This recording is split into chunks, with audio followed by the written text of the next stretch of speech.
द्विवेदी युग की आलोचना की चर्चा करते हुए जिन बातों का मैंने जिक्र किया उसमें मोटी बात यह कि द्विवेदी युग की जो आलोचना है वो उसका मुख्य स्वर नैतिकतावादी है।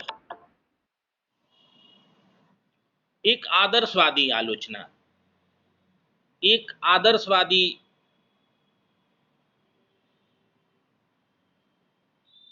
साहित्य विवेक समझ, उसकी बात करना,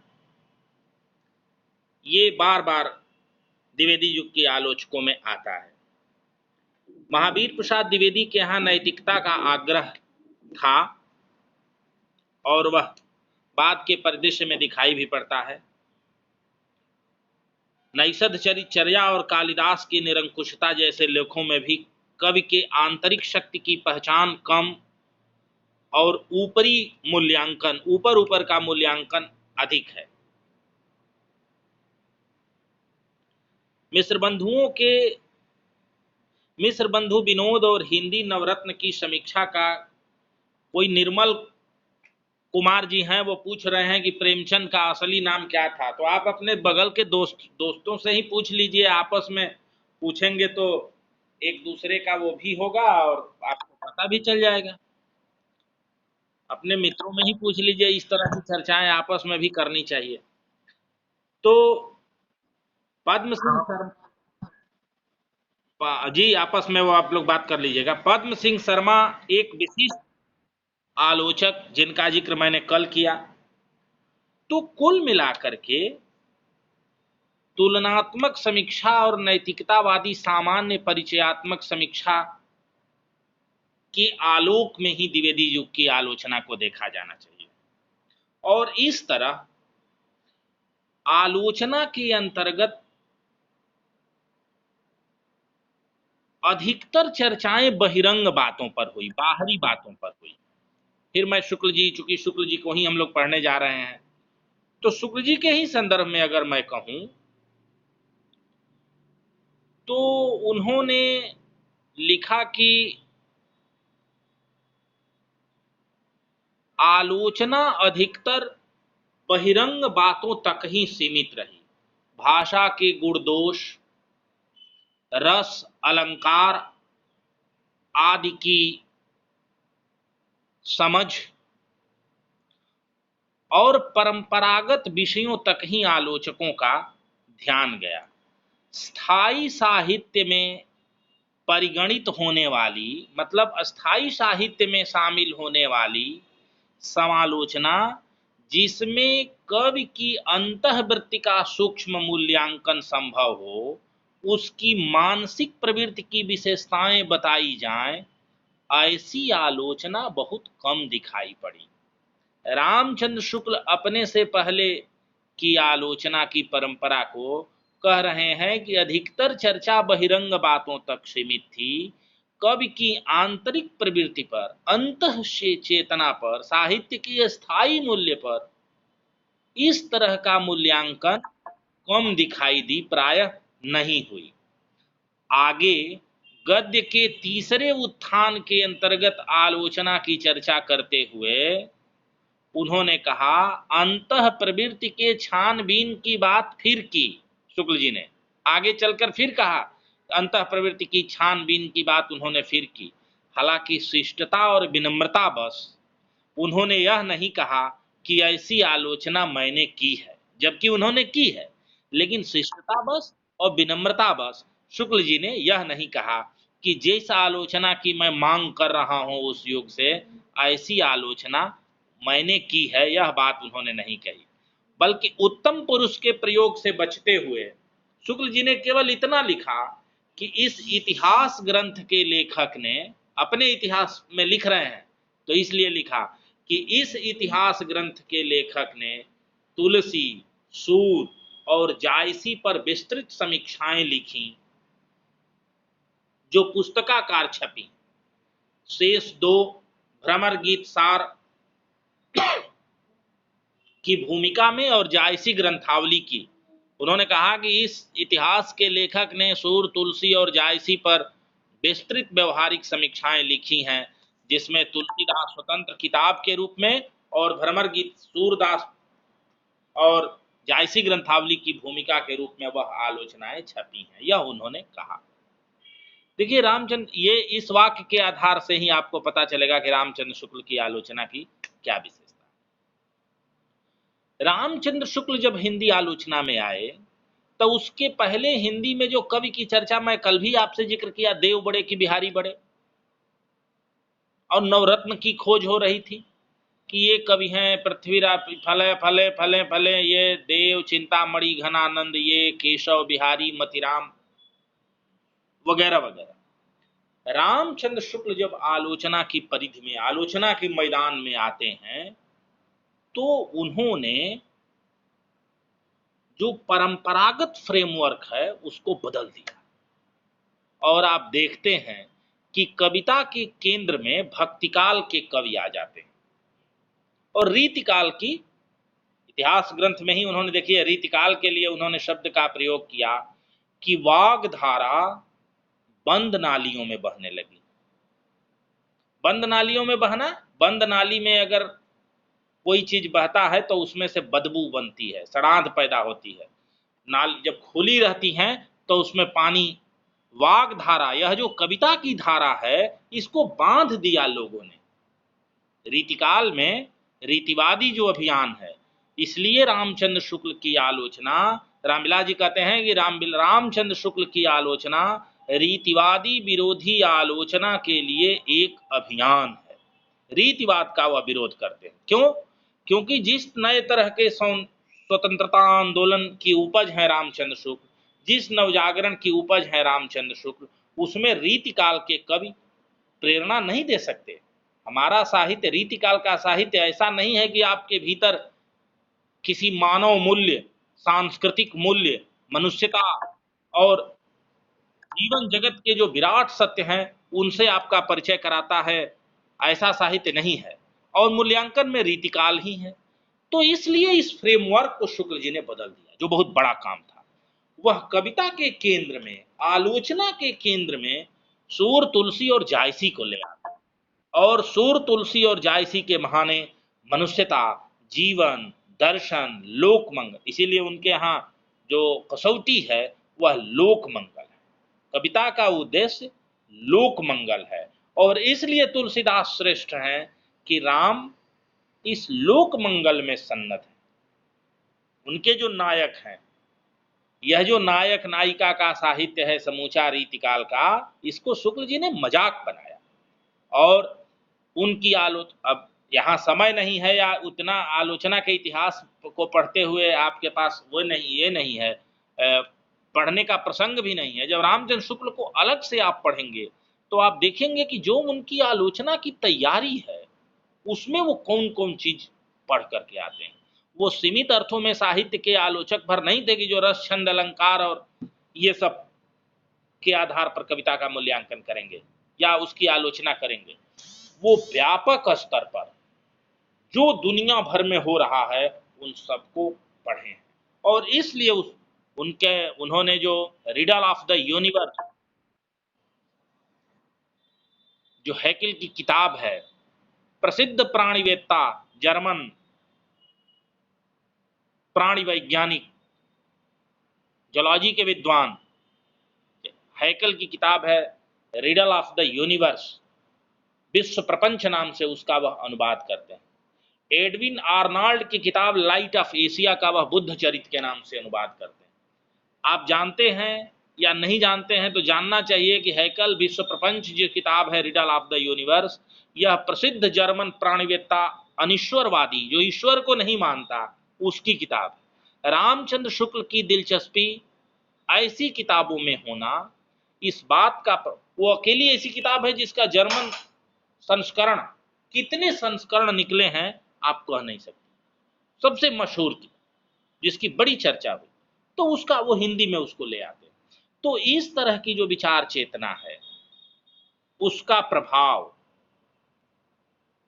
बस एक मिनट,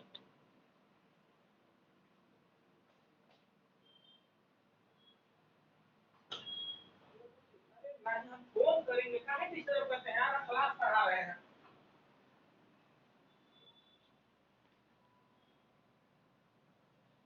इसका वह अनुवाद करते हैं, तो इससे उनकी पता चलता है वो साहित्य के बाहर को प्रतिमानों से, साहित्य समाज के भीतर से साहित्य की आलोचना करते हैं और इसलिए रीतिकाल को खारिज करते हैं। रीतिकाल के कवियों का जिस तरह से उन्होंने मजाक बनाया वह उनके आलोचना विवेक को समझने के लिए बहुत जरूरी है।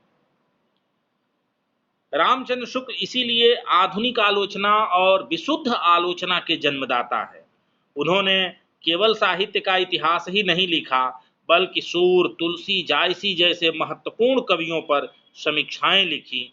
चिंतामणि के माध्यम से साहित्यिक निबंधों का महत्वपूर्ण संकलन तैयार किया जो एमए के विद्यार्थियों को पढ़ाने के लिए था। वे मूलतः रसवादी आलोचक थे। उन्होंने हिंदी आलोचना को बौद्धिक विश्लेषण से, समर्थ भाषा से और निष्पक्ष मूल्यांकन की कसौटियों से समृद्ध किया। इसका एक उदाहरण आपके सामने मैं रखना चाहता हूं। उन्होंने लिखा कि जो यह भी नहीं जानते कि कमल किस चिड़िया का नाम है, जो यह भी नहीं सुनते कि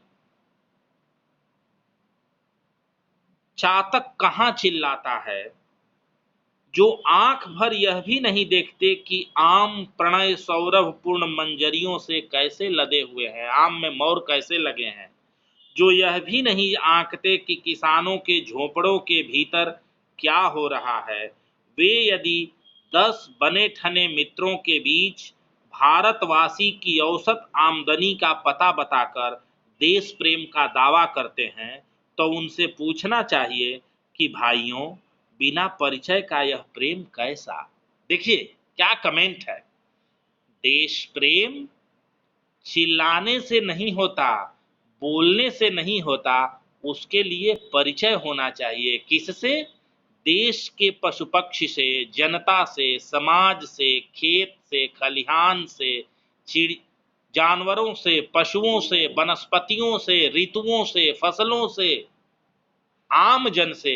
यह परिचय ही देश प्रेम का आधार है। यह जो वायवी रामचंद्र शुक्ल की जो चेतना है उनके यहाँ व्यंग्य और विनोद की भी आलोचना में प्रधानता है। वो एक जगह कहते हैं कि अद्वैतवाद के मूल में एक दार्शनिक सिद्धांत है, कवि कल्पना या भावना नहीं, वह मनुष्य के बुद्धि प्रयास या तत्व चिंतन का फल है, वह ज्ञान क्षेत्र की वस्तु है। जब उसका आधार केवल कल्पना और या भावना उठ खड़ी होती है, अर्थात जब उसका संचार भाव क्षेत्र में होता है, तब उच्च कोटि के भावात्मक रहस्यवाद की प्रतिष्ठा होती है। शुक्ल जी भाव रहस्यवाद के आलोचना करते हैं छायावाद के संदर्भ में, लेकिन जो यह भावनात्मक उच्च कोटि का रहस्यवाद है साहित्य में उसकी वह आलोचना नहीं करते। तो रामचंद्र शुक्ल ने आलोचना की कसौटियों के माध्यम से लोकमंगल, सिद्धावस्था, साधना अवस्था, छात्र धर्म, कविता की सामाजिक प्रासंगिकता, मौलिक प्रसंगों की नूतन उद्भावना। वो कहते हैं कि कवि में जितने मौलिक प्रसंगों की नूतन उद्भावना होगी वह कवि उतना ही बड़ा होगा। एक तरफ तो इस आधार पर भक्तिकाल की कविता को श्रेष्ठ बताते हैं और दूसरी तरफ जिस कविता में चमत्कार है, रीतिकाल की कविता, केशव दास की कविता, उसकी वह आलोचना करते हैं। उस दौर के आलोचकों में श्याम सुंदर दास जो द्विवेदी युग में आलोचना शुरू करते हैं वो आते हैं रामचंद्र शुक्ल तक। रामचंद्र शुक्ल के आलोचना के क्षेत्र में युगांतकारी काम किया। उनके समय में न सिर्फ हिंदी आलोचना में निखार आया बल्कि भारतीय चिंतन के साथ साथ पाश्चात्य परंपरा की चीजें भी मिल करके आलोचना का एक नया अनुशासन विकसित हुआ। इसलिए उनके इतिहास में आप देखेंगे कि उस समय के यूरोप के पश्चिम के विद्वान आईए रिचर्ड्स और टीएस इलियट वगैरह का भी वो जिक्र करते हैं। वह क्रोचे का भी, क्रोचे पर उनका एक निबंध ही है, बेनेडिक्ट क्रोचे, का जो अभिव्यंजनावाद है उस पर उनका एक निबंध ही है, काव्य में अभिव्यंजनावाद, और उसको वह खारिज करते हैं कि यह अपने यहाँ का जो वक्रोक्ति सिद्धांत है काव्य शास्त्र में, उसी का यह विलायती उत्थान। तो कुल मिलाकर रामचंद्र शुक्ल ने अपनी आलोचना के माध्यम से हिंदी आलोचना को एक मुकम्मल स्तर प्रदान किया। आलोचना की चेतना को अपने समय समाज से जोड़ा।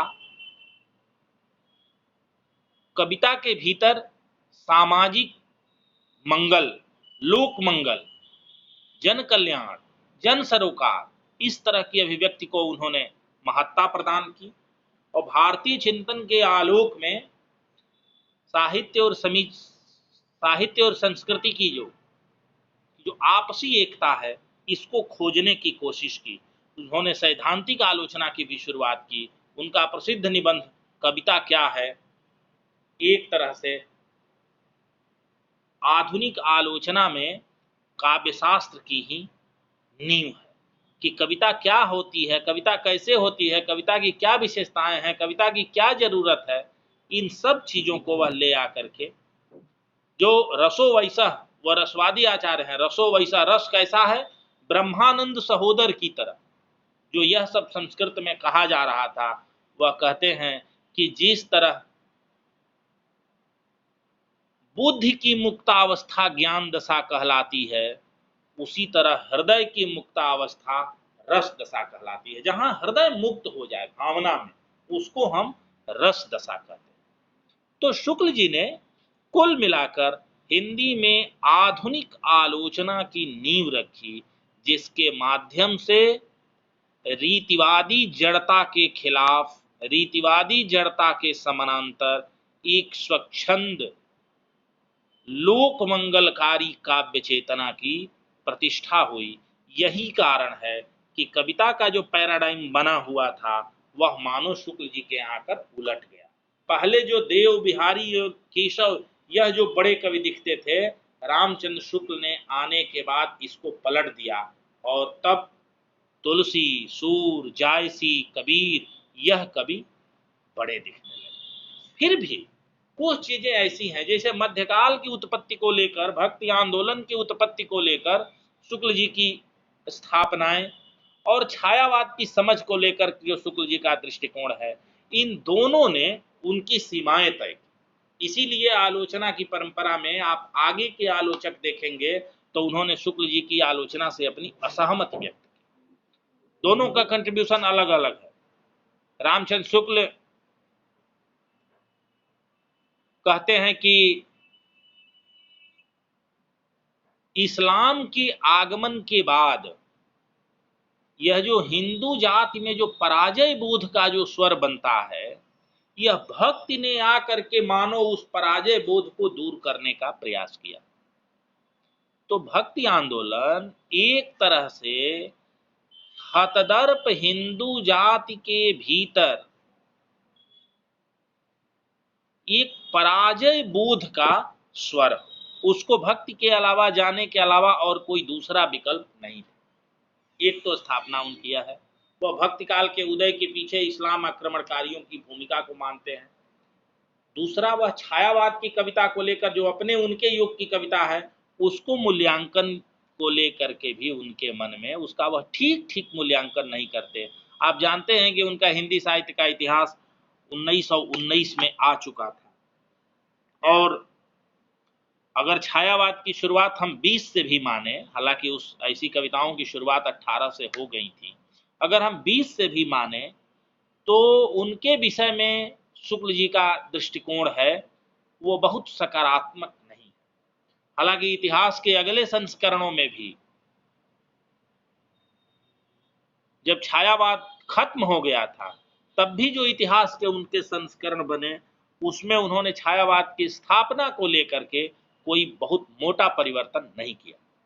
कहीं नामोल्लेख किया कि किसी कवि के रचनाओं का और किसी का नहीं किया, लेकिन मोटा परिवर्तन उन्होंने नहीं किया कि जो रहस्य की भावना बंगाल से होते हुए जो हिंदी में आई है, और इसको रहस्यवाद का कनकौआ कहा शुक्ल जी ने, छायावादी रहस्यवाद की उन्होंने आलोचना की, तो इन सब मूल्यांकन, जैसे निराला को उन्होंने कहा कि निराला रबर छंद के कवि, केंचुआ छंद, जैसे केंचुआ ऐसे चलता है अपने को समेट लेता है, फिर ये सब जो निराला को लेकर के उनके जो विरोध हैं, पंत उन्हें बहुत प्रिय हैं अपनी प्रकृति चेतना के कारण।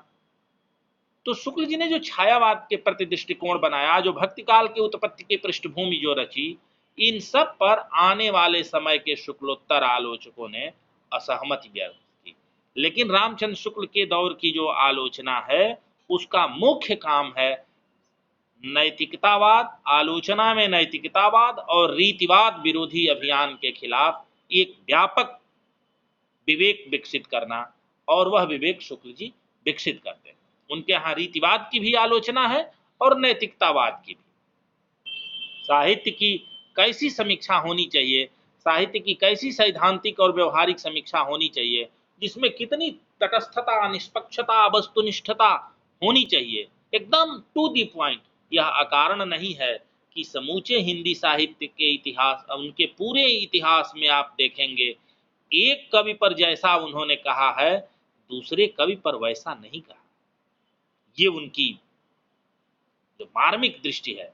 बिहारी जैसे हैं वैसे मतीराम नहीं है, देव जैसे हैं वैसे भिखारी दास नहीं है, पद्माकर जैसे हैं वैसे घनानंद नहीं है। इन सब की सूक्ष्म अंतर्वृत्तियों की समझ और कविता की मार्मिक अभिव्यंजना, इसकी पकड़ रामचंद्र शुक्ल के यहाँ है। लेकिन शुक्लोत्तर आलोचना के बाद, शुक्ल जी के बाद की जो आलोचना है, जिसको हम शुक्ल जी के दौर में रामचंद्र शुक्ल का व्यक्तित्व तो इतना व्यापक है कि कोई दूसरा आलोचक उसके सामने, जैसे कृष्ण शंकर शुक्ल हैं जिन्होंने केशवदास पर किताब लिखी, दूसरे आलोचकों में पीताम्बर दत्त बड़थवाल हैं जिन्होंने निर्गुण पोइट्री पर बहुत शानदार काम किया, पद्मलाल पुन्नालाल बख्शी हैं,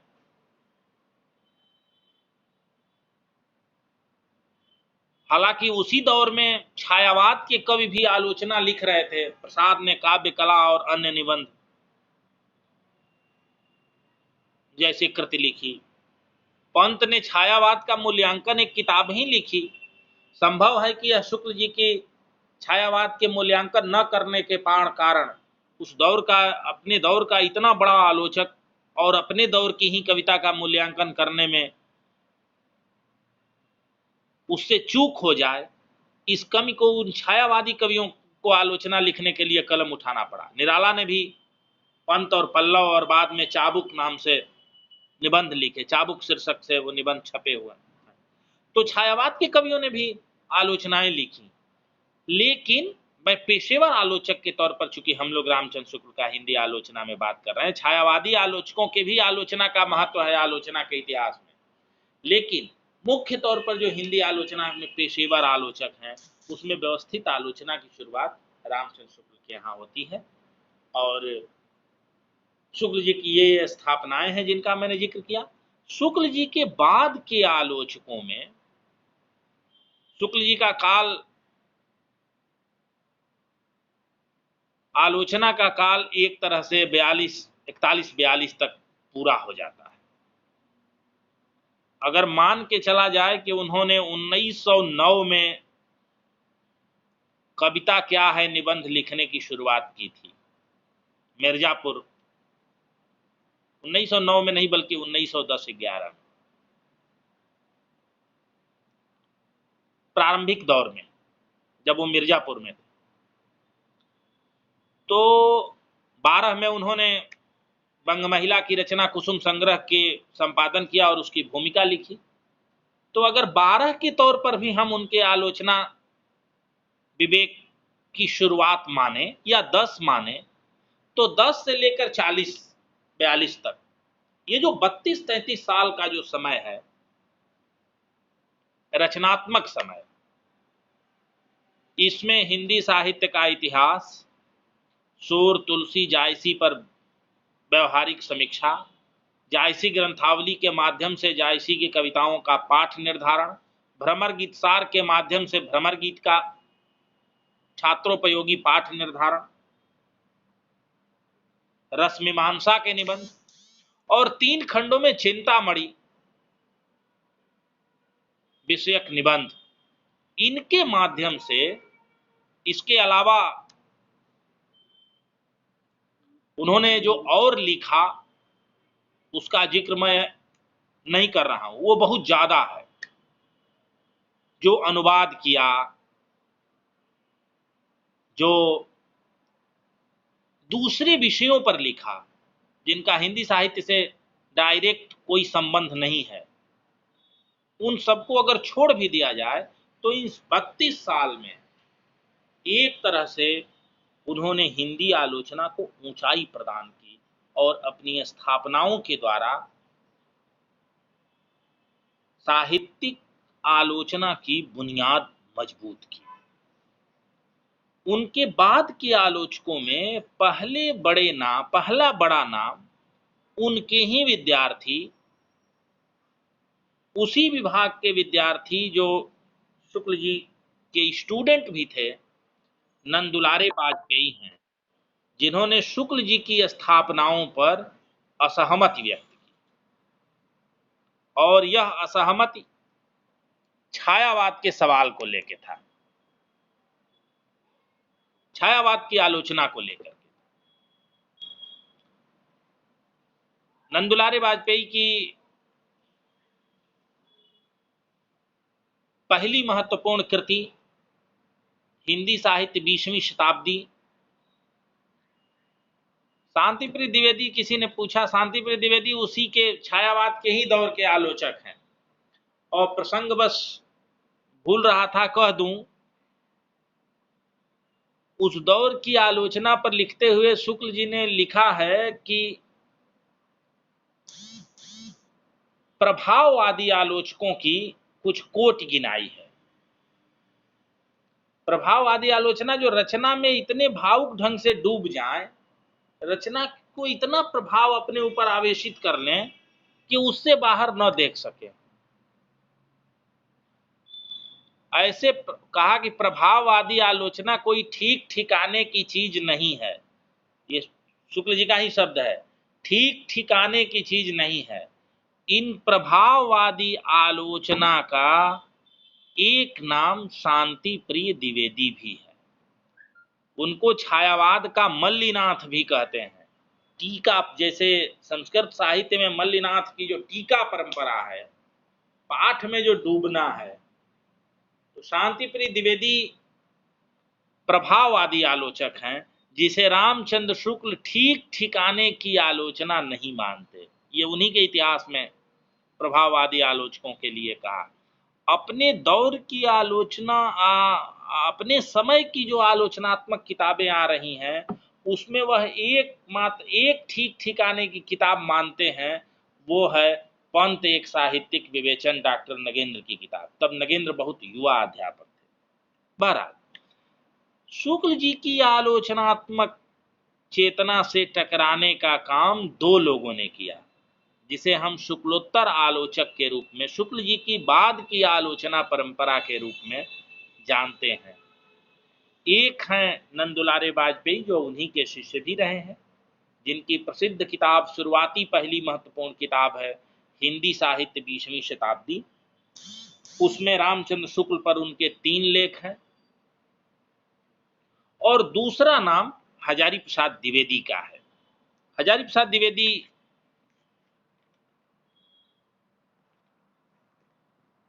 भी शुक्ल जी के आलोचनात्मक चिंतन से टकराते हैं, और उनकी प्रारंभिक 2 किताबें, हिंदी साहित्य की भूमिका 1940 में और कबीर 1942 में, इन 2 किताबों के माध्यम से एक तरह से वह रामचंद्र शुक्ल के आलोचना का विकल्प रचते हैं। शुक्ल जी अगर भक्ति काल की उत्पत्ति के लिए इस्लाम के आक्रमण और इस्लाम के द्वारा जो हिंदू पराजित जाति है, इसके भीतर हतदर्प मानसिकता का भाव देखते हैं, तो भूमिका में द्विवेदी जी ने जोर देकर कहा कि मैं जोर देकर के कहना चाहता हूं कि अगर इस्लाम न भी आया होता तो इस साहित्य का 12 आना वैसे ही होता जैसे आज है। ये उनका प्रसिद्ध वाक्य है। अगर इस्लाम न भी आया होता तो भी और आप अगर गौर से देखें तो इस्लाम का आक्रमण कहां हुआ? उत्तर भारत में। भारत में इस्लाम उत्तर के रास्ते आया।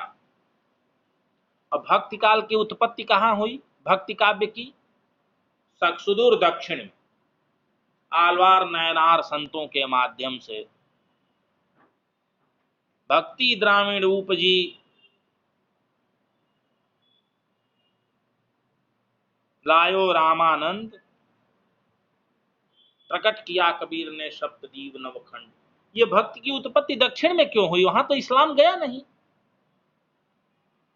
इसका मतलब कि भक्ति काल की उत्पत्ति के पीछे भक्ति काल भारतीय समाज के भीतर से भारतीय साहित्य की प्राण धारा की स्वाभाविक अभिव्यक्ति है, जो द्विवेदी जी कहते हैं।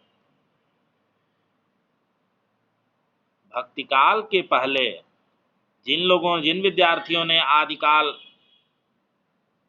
और भक्ति काल का इतिहास पढ़ा है, आदिकाल में चारण ग्रंथों और श्रृंगारिक और वीरता युद्ध काव्य के अलावा बहुत सारी कविता ऐसी है जिसका संबंध धार्मिक सांप्रदायिक कथा काव्य परंपरा है।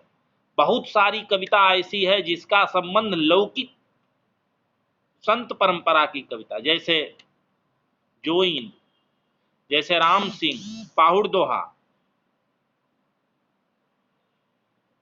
और दूसरे कवि स्वयंभू, पुष्पदंत, सरहपा, कणहपा, लुईपा, सबरपा, ये जो सिद्ध साहित्य है, सिद्ध संत नाथ पंथ का जो साहित्य है, यह बाद की जो भक्त संतों की परंपरा है, इसकी शुरुआत का वह पहला चरण, जिसका इस्लाम के उदय से कोई मामला नहीं। इस्लाम अगर न भी आया होता तो द्विवेदी जी जो कहते हैं कि इस्लाम अगर न भी आया होता तो इसका 12 आना वैसे ही होता जैसे आज है। इस्लाम के आगमन से अलग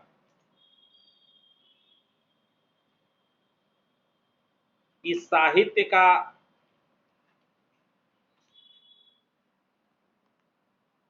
जो मूल स्वर है उस पर इस्लाम के आगमन का कोई प्रभाव नहीं। एक द्विवेदी जी इस पर, जैसे शुक्ल जी के लिए तुलसीदास बड़े कवि हैं, वैसे ही द्विवेदी जी ने कबीर को केंद्र में रख करके 42 में एक किताब लिखी जिसका नाम है कबीर। तो इस तरह ये दो आलोचक, शुक्ल जी की परंपरा, शुक्लोत्तर जो समीक्षा है, देखिए शुक्ल जी के बाद की जो समीक्षा है उसमें 3 तरह के आलोचक हैं। एक हैं जो छायावादी कवि हैं जिन्होंने अपने समय पर आलोचना लिखी, अपनी कविता का मूल्यांकन नहीं हो रहा था इसलिए उन्होंने आलोचना लिखी, जिसमें पंत, प्रसाद, निराला और महादेवी हैं जिन्होंने समय समय पर आलोचना लिखी, तो वो छायावादी कवि हैं। दूसरे आलोचक हैं जो शुक्लानुवर्ती आलोचक हैं, जो शुक्ल जी की ही परंपरा का विकास करते हैं। ऐसे आलोचकों में कृष्ण शंकर शुक्ल और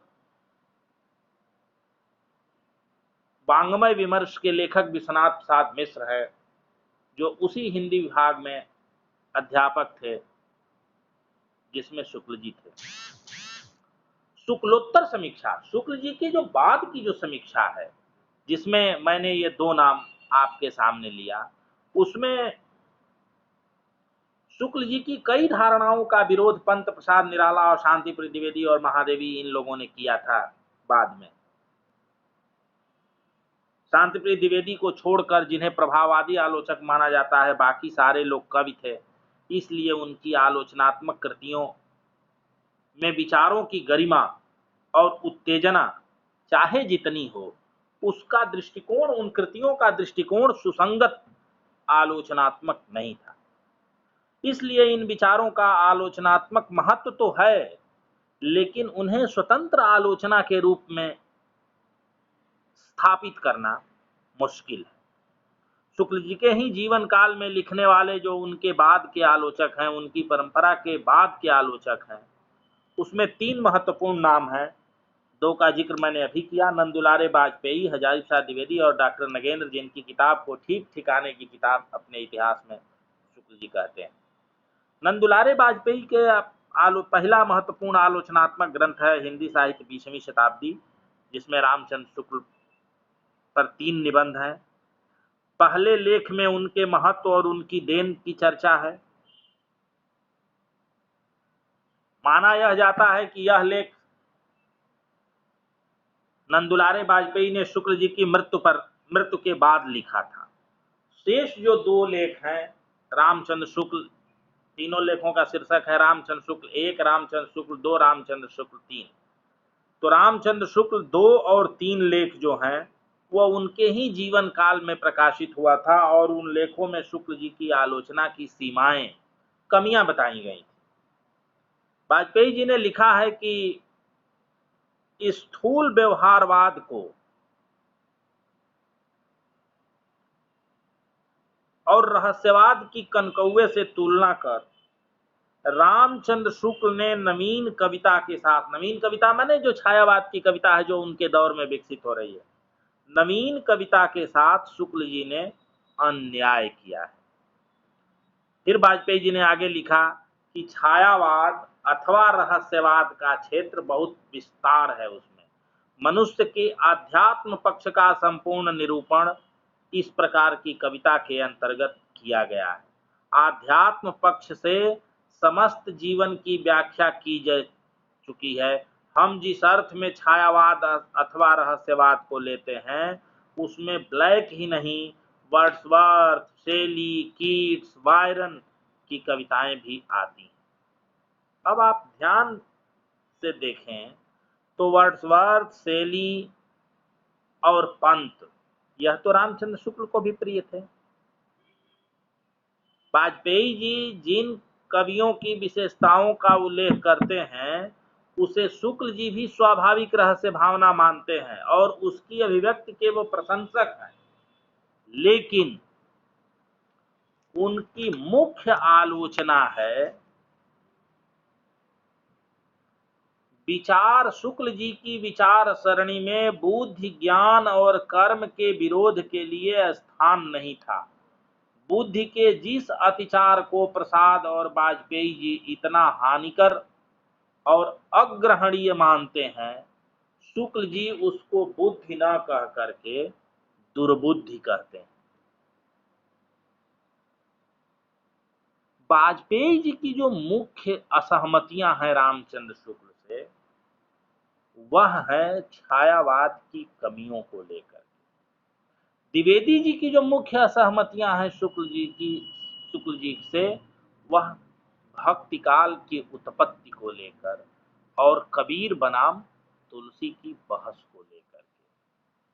तो अगर इस तरह आप देखें कि हिंदी में रामचंद्र शुक्ल आकर के आलोचना का एक मुकम्मल खाका ढांचा बनाते हैं और इस ढांचे में अगर कहीं कहीं जो कमियां रह गई हैं, शुक्लोत्तर समीक्षक नंदुलारे बाजपेयी और हजारी प्रसाद द्विवेदी उस ढांचे की कमियों को पूरा करते हैं। इस तरह अगर आप देखें तो भक्ति काल का संपूर्ण पक्ष द्विवेदी जी के विवेचन के माध्यम से हिंदी में सामने आता है।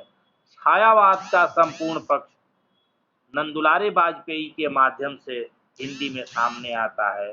तो एक तरह से यह शुक्ल जी की ही परंपरा का विस्तार है।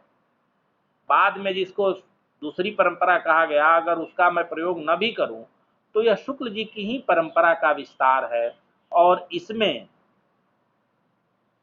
शुक्लोत्तर समीक्षकों के यहाँ यह जो नवीन चेतना है, नवीन जो युग धर्म है, और नवीन युग धर्म क्या है? राष्ट्रीय आंदोलन और सामाजिक संबंधों में नया तनाव। हम आजादी के जिस मोड़ पर खड़े हैं, 42 से लेकर के 47 तक, ये जो राष्ट्रीय मुक्ति, यह जो नए तरह का औद्योगिकरण के बाद जो मनुष्य की सभ्यता आई है, जिस कामायनी के यहाँ, कामायनी में यही तो है जो औद्योगिक संकट है पूंजीवादी मनुष्य का।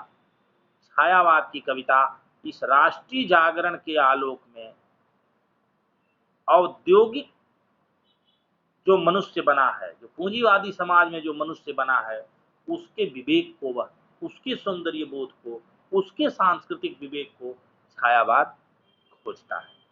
छायावाद इसीलिए जागरण का काव्य है, और जागरण के साथ साथ वह आधुनिक औद्योगिक सभ्यता, पूंजीवादी सभ्यता में जो मनुष्य का स्वतंत्र विवेक बना है, जो लोकतांत्रिक चेतना बनी है, छायावाद उसका भी काव्य है।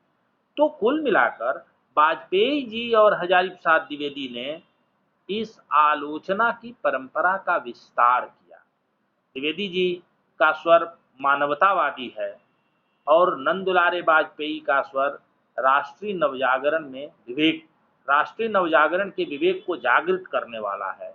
इसीलिए वो निराला और प्रसाद को जागरण का कवि कहते हैं। तो शुक्ल जी के जो बाद की आलोचना है, यह आकर के पूरी होती है स्वाधीनता के बाद तक। और अगर हम इसको 50 तक भी मान लेते हैं तो 50 के बाद हिंदी में एक दूसरे तरह के आलोचकीय खेमा सक्रिय होता है, और जिसका संबंध 1936 में स्थापित प्रेमचंद की अगुवाई में बने प्रगतिशील लेखक संघ से है।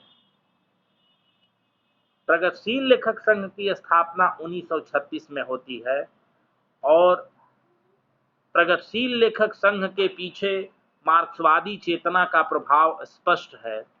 इसलिए साहित्य में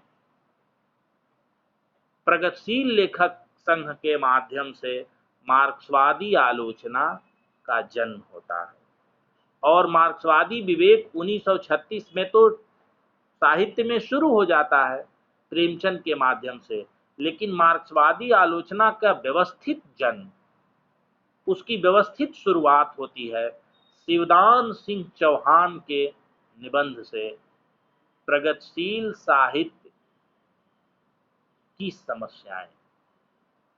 उनकी जो प्रसिद्ध किताब है हिंदी साहित्य के 80 वर्ष, इस 80 वर्ष हिंदी साहित्य को वो 80 वर्ष का ही मानते हैं जो आधुनिक हिंदी साहित्य है, जो खड़ी बोली का साहित्य। तो एक तरह से शिवदान सिंह चौहान हिंदी में मार्क्सवादी आलोचना के संस्थापक हैं। शिवदान सिंह चौहान, प्रकाश चंद्र गुप्त, रांगे राघव, राहुल सांकृत्यायन, रामविलास शर्मा, मुक्तिबोध, नामवर सिंह, मैनेजर पांडे, आज तक यह प्रगत मार्क्सवादी आलोचना आपको आज यहाँ तक दिखाई पड़ती है। और हालांकि यह नहीं है कि इस दौर में दूसरे तरह के आलोचक नहीं है, दूसरे तरह के आलोचक और हैं, लेकिन मुख्यतः साहित्यिक सांस्कृतिक परिधि पर मार्क्सवादी आलोचकों की व्यापकता, वो छाए हुए हैं। मार्क्सवादी आलोचना ने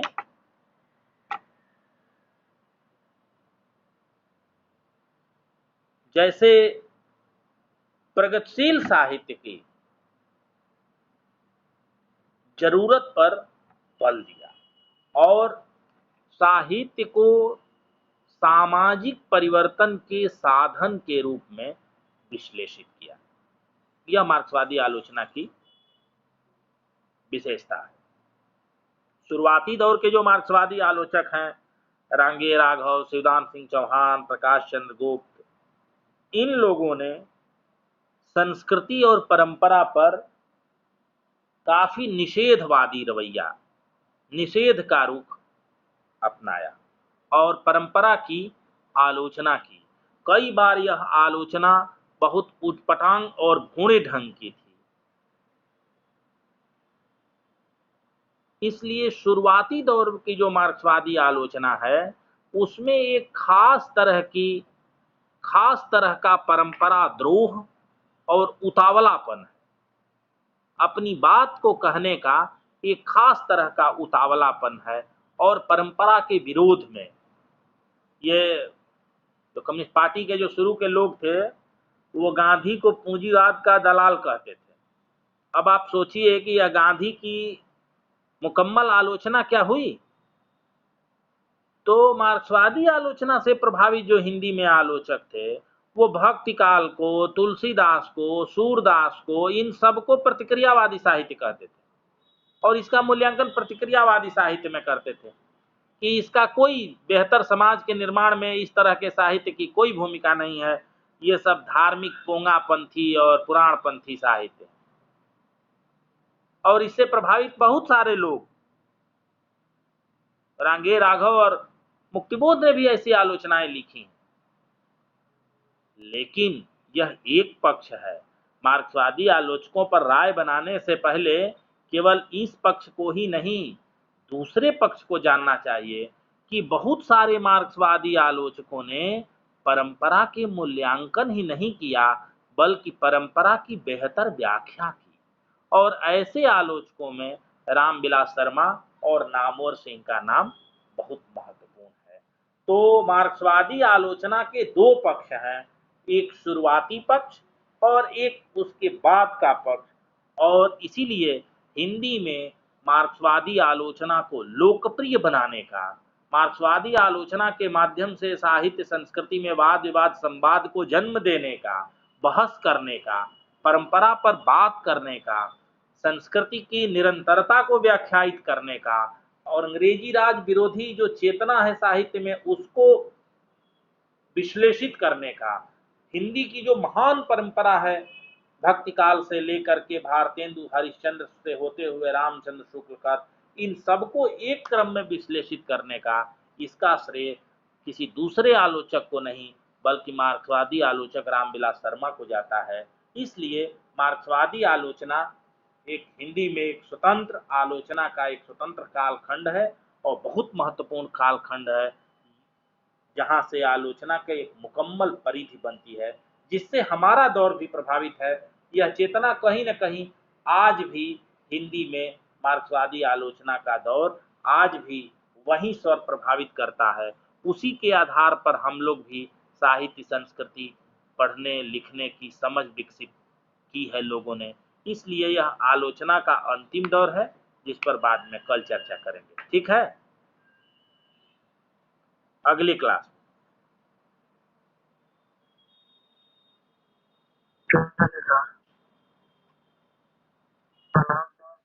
छायावाद के मूल्यांकन में नगेंद्र का ये योगदान है कि उन्होंने टेक्स्ट केंद्रित, जैसे पंत की कविता का उन्होंने पंत एक विवेचन नाम से मूल्यांकन किया, वैसे पाठ केंद्रित कामायनी का, निराला की कविताओं का, खास करके राम की शक्ति पूजा का, छायावाद के कवियों की पाठ केंद्रित आलोचना नगेंद्र ने की। हालांकि छायावाद के कवियों की व्यवस्थित आलोचना, सैद्धांतिक और व्यवहारिक दोनों तरह की आलोचना नंदुलारे वाजपेयी ने की और बाद में रामविलास जी ने की, नामवर जी ने की।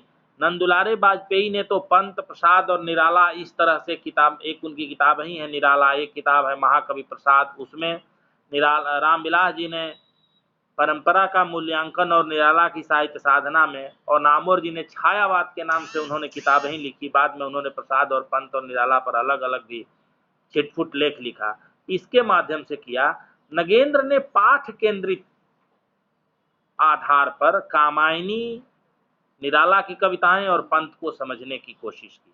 तो अगली क्लास जब भी होगी मैं निराला मार्क्सवादी आलोचना का जिक्र करूंगा। ठीक,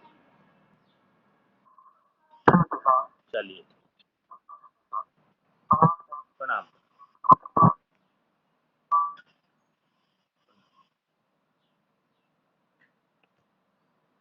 वीडियो ऑडियो दोनों बंद करिए। ये तो होगा।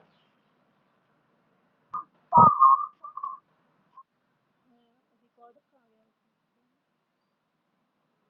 हो गया होगा। देखिए कब था पूरे टाइम रिकॉर्डर ऊपर ना। हाँ तो हो सकता है नहीं भी हो गया आपके एल्बम में। क्या किए हो तुम टेबल का?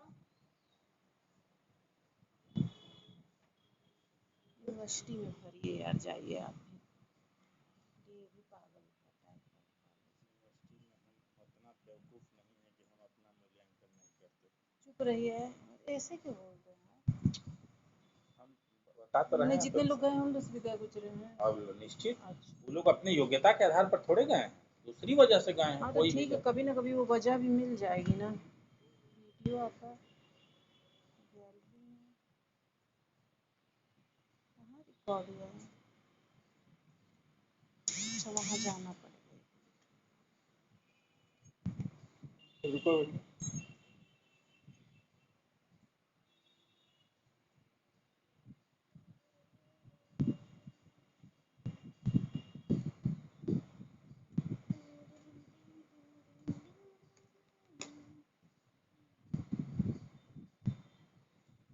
कैन नॉट प्ले वीडियो, नहीं प्ले हो सकता है वीडियो मेहनत करके।